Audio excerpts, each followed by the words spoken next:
పాఠాలు, దేవుడు నడిపించిన పాఠాలు.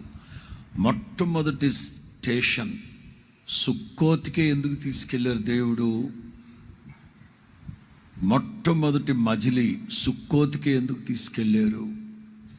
ఇంకొక ప్రాంతానికి తీసుకెళ్ళచ్చు కదా, దగ్గరలో ఉన్న ప్రాంతానికి తీసుకెళ్ళచ్చు కదా. అంటే వాళ్ళకి కొన్ని ఆత్మీయ పాఠాలు నేర్పించడం కోసం సుక్కోతు అంటే తాత్కాలిక గుడారాలు.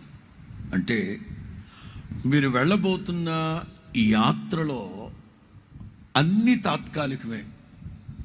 శ్రమలైన, శోధనలైనా, కలిమి లేమి, కష్ట సుఖదుఖాలైనా ఇవన్నీ తాత్కాలికమే. ఇవన్నీ తాత్కాలికమే. స్థిరమైన నిలువరమైన పట్టణం కనానుకు మీరు వెళ్ళి చేరుతారు అని మానసికంగా